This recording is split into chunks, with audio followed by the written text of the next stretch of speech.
فرمایا ایمان کی شمع روشن ہوئی میرے دل میں، اسلام کی محبت میرے دل میں جاگی، میں ہندوستان سے چلا مدینہ منور آیا، حضور صحابہ کی جرمٹ میں موجود ہے۔ اب سنیں ذرا میلاد کیسے ہوتا ہے۔ فرمایا موجود حضور نے جب مجھے دیکھا، کہا کہ سواد ابن قارب، پہلے مرحبا کہا، خوش آمدید کہا مجھے تمہارے آنے کی وجہ بھی پتہ ہے، تو کیسے آیا ہے، وجہ بھی مجھے معلوم ہے۔ آج جو کہتے ہیں نا حضور کے پاس میں غیب نہیں تھا، پھر سنیے سواد ابن قارب نے جو اشعار حضور کی بارگاہ میں کہے، نبی کریم علیہ الصلوۃ والسلام کے غیب کو جو بیان کیا، فرمایا سواد ابن قارب مجھے تمہارے آنے کی وجہ بھی معلوم ہے۔ وجہ کیا دی؟ فرمایا حضور میرے کچھ اشعار لے کے ہیں، اجازت چاہتا ہوں، فرمایا پیش کر لے۔ سواد ابن قارب فرماتے ہیں ابھی کا اشعار ہیں، فرمایا حضور اللہ کریم نے آپ کو اتنی بلند شان عطا فرمائی، اللہ کریم نے آپ کو اتنا بلند مرتبہ عطا فرمایا جیسا مرتبہ اللہ نے کسی کو نہیں عطا فرمایا۔ فرمایا حضور آپ غیب کو جاننے والے نبی ہیں، آپ غیب دان نبی ہیں، آپ کے پاس غیب کا علم ہے۔ فرمایا حضور اللہ کریم آپ کی طرف جو احکامات نازل فرماتا ہے، اگر وہ اچھے ہیں، وہ جیسے بھی ہیں، سخت ہے یا نرم ہے، ہم اس پر عمل کریں گے، آپ ہمیں اس کی تعلیم دیجیے۔ پڑھتے پڑھتے آخر میں ایک شعر کہتے ہیں جس کا ترجمہ ہے، فرمایا حضور قیامت کے دن تمام انبیاء میں سے اللہ کریم شفاعت کا جو تاج آپ کے سر پہ پہنائے گا، حضور اس شفاعت سے میرا بھی حصہ کیجیے، مجھے اس کا فائدہ ملے گا۔ حضور نے فرمایا سواد ابن قارب تو کامیاب ہو گیا۔ کیا ہوا جی؟ کامیاب ہو گیا۔ فرمایا پھر عمر فاروق نے پوچھا یہ کیا؟ تو حضور کے وہ جو ولادت کے قصے تھے، اس سواد ابن قارب کے جو ایمان لانے کی داستان تھی، اسے بیان کرتے ہوئے فرماتے ہیں سواد ابن قارب کیا وہ جن تمہارے پاس موجود ہے؟ فرمایا نہیں، جب سے قرآن ملا ہے مجھے جن کی ضرورت نہیں ہے، کیونکہ قرآن سے بڑھ کر کوئی اور خزانہ نہیں ہے۔ فرمایا قرآن سے بڑھ کر کوئی اور تعلیم میرے پاس نہیں ہے، فرمایا قرآن ہے میرے پاس، مجھے کسی چیز کی ضرورت نہیں ہے۔ عمر فاروق رضی اللہ تعالیٰ فرمایا سواد ابن قارب تو نے میرا دل خوش کر دیا۔ میں کئی سالوں سے اس قصے کو سننے کے لیے بےتاب تھا، کیونکہ حضور کی میلاد کا ذکر تھا اس میں۔ فرمایا اللہ کریم تم پر اپنی رحمتوں کا نزول فرمائے۔ صحابہ کرام نے ہر دور میں نبی کا میلاد کیا۔ میلاد کس طرح کے؟ حضور کے نقش قدم پر چلے۔ میں ذرا آگے چل کر بات کو مختصر کرتا ہوں۔ حضرت سیدنا آمنہ فرماتی ہیں کہ جب حضور کی ولادت ہوئی، یہ لمبا قصہ ہے ولادت کا، صاحب زرقانی نے بڑے بس کے ساتھ سے بیان کیا ہے۔ فرمایا جب حضور کی ولادت ہوئی بڑے بڑے عجائبات میں نے دیکھے، کیا سے کیا میں نے نہیں دیکھا۔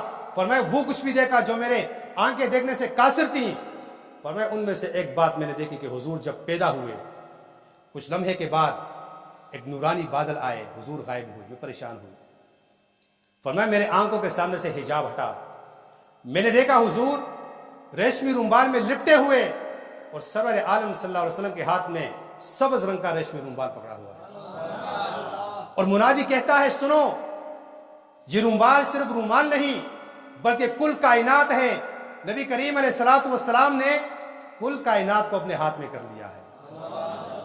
آج جو لوگ حضور کی تعریف و توصیف کو کم کرنے کے در پہ لگے ہوئے ہیں، انہیں بدبختوں کو کیا پتا ہے کہ ورفعنا لک ذکر کا خطاب حضور کو ملا ہے۔ فرمایا یہ تو کل کائنات ہے۔ حضور نے فرمایا کہ میں پوری دنیا کو ایسے دیکھتا ہوں جیسے میرے ہاتھ کی ہتھیلی ہے۔ نبی کریم علیہ الصلوۃ والسلام نے زندگی گزاری اور اللہ کریم نے حضور کی آمد کے چرچے گزشتہ کتابوں کے اندر بیان کیے، تورات کے اندر بیان کیے، زبور کے اندر بیان کیے، انجیل کے اندر بیان کیے۔ سیدنا عائشہ فرماتی ہیں مدینے میں ایک یہودی رہتا تھا۔ کیا تھا جی؟ یہودی۔ فرمایا میرے والد نے مجھے یہ قصہ بیان کیا۔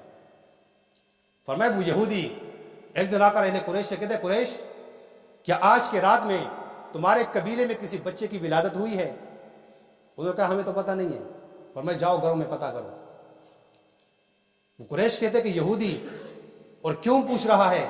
تعجب میں ہوتے ہیں، گھروں کو جاتے ہیں، معلومات کرتے ہیں، پتہ چلتا ہے کہ عبداللہ کے گھر میں در یتیم پیدا ہوا ہے۔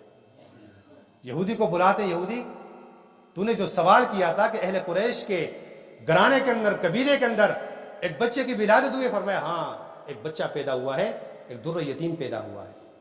فرمایا اس بچے کا دیدار کراؤ مجھے۔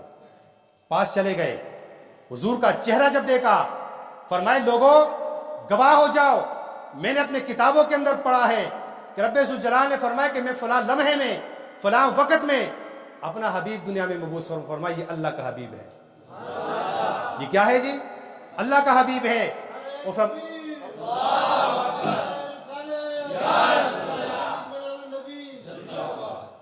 فرمائیے کیا ہے؟ اللہ کا حبیب ہے. فرمائیے یہودی بات کر بے ہوش ہو جاتا ہے. جب ہوش میں آتا ہے اہل قریش پوچھتے ہیں حضرت بے ہوش کیوں ہوئے، وجہ کیا ہے؟ فرمایا دکھ کی وجہ سے بے ہوش ہوا.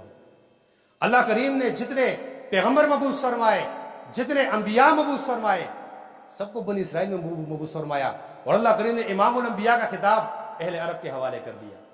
فرمایا اس غم میں مجھ پر بے ہوشی آ گئی. صاحبوں خوشی مناؤ، اپنے قسمت پہ ناز کرو، اپنے قسمت پہ رش کرو کہ اللہ کریم نے تمہارا انتخاب بھی امتوں میں فرمایا اور حضور کا انتخاب سارے نبیوں میں فرمایا. حضور نے بیان فرمایا، فرمایا اللہ کریم نے مجھے انبیاء میں انتخاب فرمایا میرا. اور فرمایا جب امتوں کی تقسیم ہو رہی تھی اللہ کریم نے تمہیں میرے حصے میں رکھا. تم بھی خوش نصیب ہو، حضور کی ذات بھی انبیاء میں خوش نصیب ہے. بات کو مختصر کرتے ہوئے میں ایک آخری پیغام کی طرف آتا ہوں. میلاد کا پیغام کیا ہے؟ حضور نے حضرت انس بن مالک رضی اللہ عنہ سے بیان فرمایا، فرمایا میرے بیٹے اگر تو صبح کرے یا تو شام کرے، کس حالت میں؟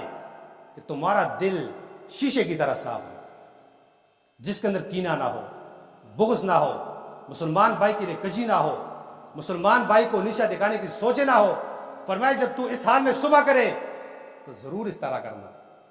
فرمایا کیونکہ یہ میری سنت ہے، جس نے میری سنت سے محبت کی اس نے مجھ سے محبت کی، اور جس نے مجھ سے محبت کی قیامت کے دن وہ میرے ساتھ ہوگا. یہ کیا ہے؟ میلاد کا پیغام ہے. اپنے دلوں کو صاف کرو، اپنے دلوں کو ایمان کی شمع سے منور کرو، اپنی زندگی سرور عالم صلی اللہ علیہ وسلم کے نقش قدم پر گزارو.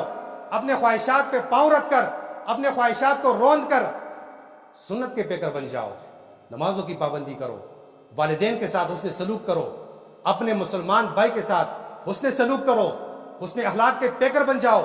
اپنے پڑوسی کے حق کا خیال رکھو، چھوٹے بڑے کی تمیز رکھا کرو، اپنے امام کی عزت کیا کرو، اپنے مسجدوں کو آباد کیا کرو، اپنے مدارس کو آباد کیا کرو. یہی میلاد کا پیغام ہے. سرور عالم صلی اللہ علیہ وسلم نے 63 سال زندگی کے اندر اسی بات کی تعلیم دی. فرمایا کہ لوگوں شیطان کے راستے کو چھوڑ کر رحمان کے راستے کو اپناؤ. اور فرمایا کہ جو بندہ نبی کی محبت کا دعویٰ کرے، دعویٰ ہم کرتے ہیں ہم نے میلاد منعقد کی، لیکن فرمایا یہ دعویٰ تب کمال کو پہنچے گا کہ جب تمہاری اتباع بھی مضبوط ہوگی. اگر تمہاری اتباع مضبوط ہے تو یہ محبت تمہیں فائدہ دے گی. مولانا عبدالحکیم صاحب کے بقول تمہیں پل صراط سے پار لگائے گی، تمہیں حضور کے حوض کوثر کا جام نصیب کرے گی. لیکن فرمایا اگر تم محبت کا بلند دعویٰ کرتے ہو اور تمہاری اتباع زیرو ہے تو فرمایا یہ محبت تمہیں فائدہ نہیں دے گی. عزیزان گرامی، اس محفل میلاد میں آ کر یہاں پر بیٹھ کر اپنے کام کاج کو چھوڑ کر اس سردیوں کی راتوں میں بیٹھ کر یہاں سے اٹھتے وقت ایک پیغام لے کر نکلو کہ جب ہم یہاں سے نکلیں گے ہماری زندگی اتباع سنت میں گزرے گی، ہماری زندگی نبی کریم علیہ السلام کے فرامین کے مطابق گزرے گی، ہماری غمی خوشی کی تقریب سنت رسول کے مطابق چلے گی. ہم 5 وقت کے نمازی بنیں گے، حضور پر درود پڑھیں گے، ہمارے گھروں میں نمازی ہوں گے، ہمارے گھروں میں قرآن کی تلاوتیں ہوں گی. پھر دیکھیے کہ اتباع سنت نبی کریم علیہ السلام کے ساتھ محبت کا برم تمہیں کس فائدے کو پہنچاتا ہے. عزیزان گرامی، اس پیغام کو لے کر اپنی زندگی کو سنوارو، اپنے قلوب کو صاف کرو. مسلمان بھائی کی